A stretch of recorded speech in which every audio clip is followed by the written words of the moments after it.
नमस्कार दोस्तों, एक बार फिर से आपका स्वागत है। आज हम अभिप्रेरणा एवं अधिगम के बारे में एमसीक्यू 23 नंबर की वीडियो जानेंगे और ये पार्ट 3 है। इसमें कुछ एमसीक्यूज दिए हुए हैं, उसके बारे में समझते हैं।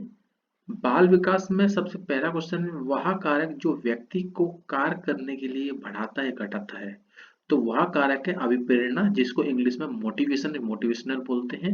मोटिवेशन या अभिप्रेरणा एक ऐसा कारक है जो व्यक्ति को कार्य करने की उसकी क्षमता को बढ़ा भी सकता है।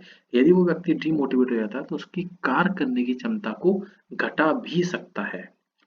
नेक्स्ट है आपका, व्यक्ति की वह दशा है जो किसी निश्चित उद्देश्य की पूर्ति के लिए निश्चित व्यवहार स्पष्ट करती है, अभिप्रेरक।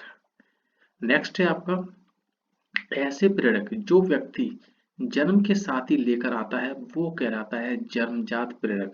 जन्मजात प्रेरक ऐसे प्रेरक होते हैं जो व्यक्ति जन्म के साथ ही लेकर आता है। नेक्स्ट है, जो प्रेरक वातावरण के संपर्क में आने से विकसित होता है उसे अर्जित प्रेरक बोला जाता है। याद कर लीजिए, जो प्रेरक वातावरण के संपर्क में आने से विकसित होता है वह अर्जित प्रेरक कहलाता है। नेक्स्ट है आपका, निम्नलिखित में बहा प्रेरक है कौन सा? बहा प्रेरक है दंड एवं आरोप, पुरस्कार व प्रशंसा और सम्मान, ये तीनों बहा प्रेरक है। नेक्स्ट है आपका, अर्जित प्रेरक के अंतर्गत आता है। तो अर्जित प्रेरक के अंतर्गत जीवन लक्ष्य व मनोवृत्तियां, मद व्यसन और आदत की विविधता, ये तीनों उपयुक्त सभी में आते हैं। नेक्स्ट है क्वेश्चन नंबर 7, विद्यालय में पुरस्कार के लाभ हैं। तो आनंद प्राप्ति पुरस्कार के लाभ है, मनोबल में वृद्धि और उत्साह वर्धन, ये सभी पुरस्कार के लाभ है।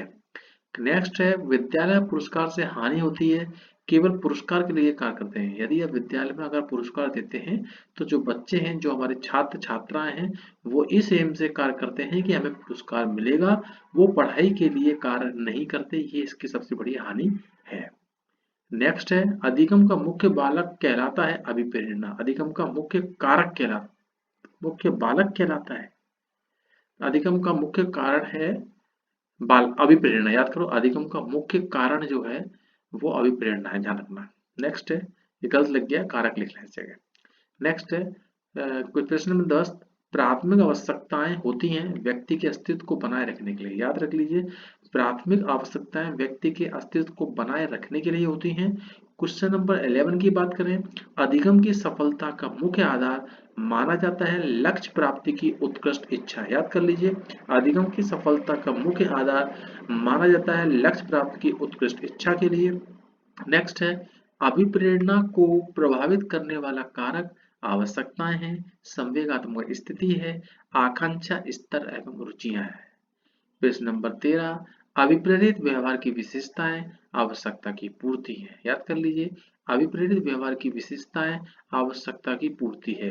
नेक्स्ट है, ऐसे प्रेरक जो विभिन्न व्यक्तियों के विभिन्न परिस्थितियों में पलने के कारण विकसित होते हैं वे कहलाते हैं व्यक्तिगत प्रेरक।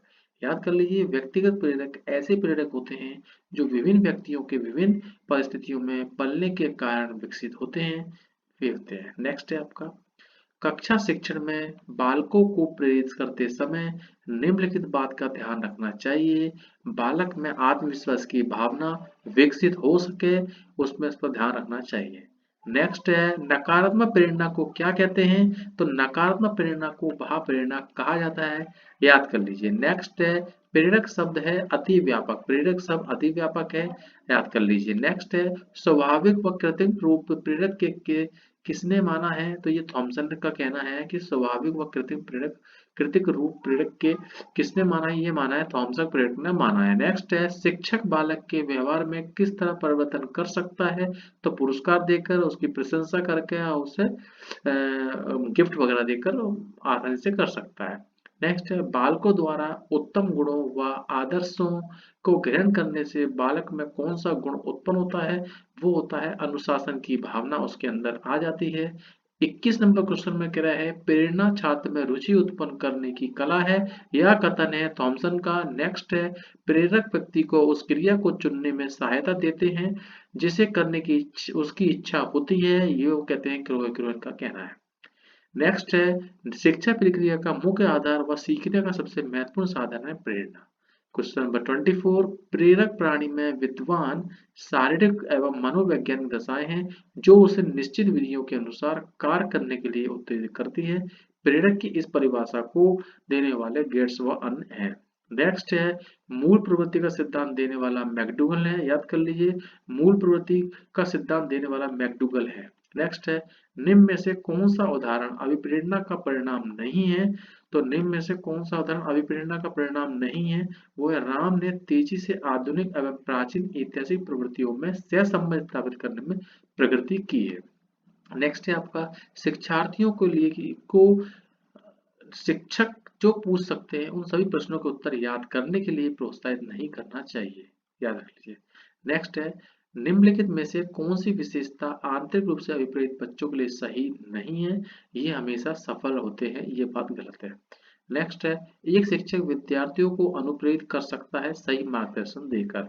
नेक्स्ट है, विद्यालय में विद्यार्थियों को कैसे विपरीत करना चाहिए? गहन अध्ययन द्वारा। इस तरह से 30 क्वेश्चन दिए हुए हैं, इनको अच्छा आप अच्छे से देख लीजिए। नमस्कार दोस्तों, जय हिंद।